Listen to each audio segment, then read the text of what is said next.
স্বপ্নতরী সংগঠনের উদ্যোগে শীত বস্ত্র বিতরণ ও মেধাবৃত্তি প্রদান।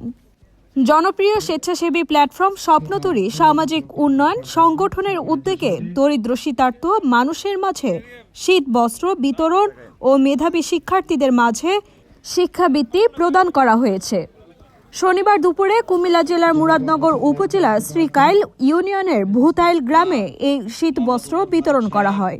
ভূমি রেকর্ড ও জরিপ অধিদপ্তরের উপপরিচালক আব্দুল্লাহ আল মাহমুদ জামানের সভাপতিত্বে অনুষ্ঠানে প্রধান অতিথি হিসেবে ভিডিও কনফারেন্সে বক্তব্য রাখেন বিএনপির ভাইস চেয়ারম্যান ও সাবেক সংসদ সদস্য কাজী শাহ মোফাজ্জল হোসাইন কায়কোবাদ।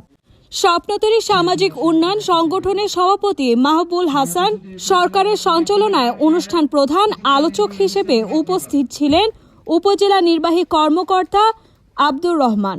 অনুষ্ঠানের উদ্বোধন করেন মোহাম্মদ ওমর ফারুক। প্রধান মেহমান হিসেবে উপস্থিত ছিলেন আব্দুল মোমেন।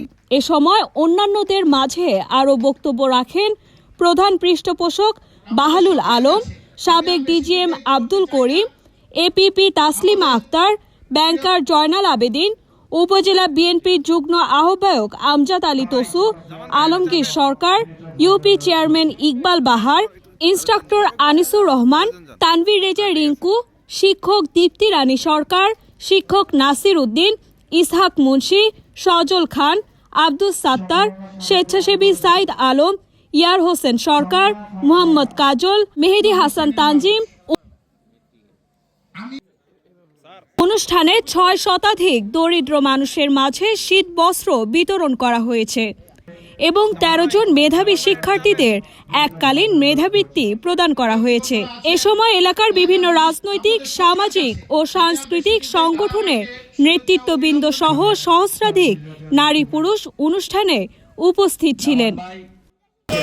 আজকে এই অনুষ্ঠানটি আসলে খুবই গুরুত্বপূর্ণ এবং মহতী এই জন্য যে এটি আসলে একটি জনকল্যাণকর একটি প্রোগ্রাম, যার মাধ্যমে হচ্ছে এখানকার এই গ্রামকে নিয়ে বা এলাকাকে নিয়ে যারা ভাবেন তাদের উপস্থিতি এই প্রোগ্রামে আছে, এই অনুষ্ঠানে আছে এবং একই সাথে এলাকাবাসী এখানে আছে। এই সংগঠনটা প্রতিষ্ঠা করার উদ্দেশ্যই ছিল শুধু মানবিক কার্য করা। এখানে আমি সরকারি চাকরি করি, আমার পক্ষে এত টাকা দিয়েও মানুষকে হেল্প করা সম্ভব না, আমার পক্ষে এত বড় আয়োজন করা সম্ভব না। এখানে যা সম্ভব হয়েছে শুধুমাত্র আজকে যারা এখানে মঞ্চে উপস্থিত আছেন এবং যারা প্রবাসে থাকেন আমাদের পৃষ্ঠপোষকরা, তারাই কিন্তু এই আমাদেরকে বিশ্বাস করে, এই সংগঠনকে বিশ্বাস করে বিভিন্ন সময় বিভিন্ন অনুদান দিয়ে আমাদেরকে আপনাদের সেবা করার সুযোগ তৈরি করে দেন।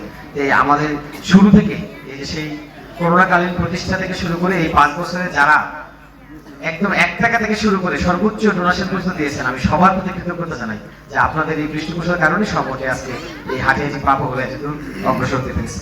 আমরা এই সংগঠনটাকে চাই পুরো ইউনিয়ন ব্যাপী সম্প্রসারণ করতে।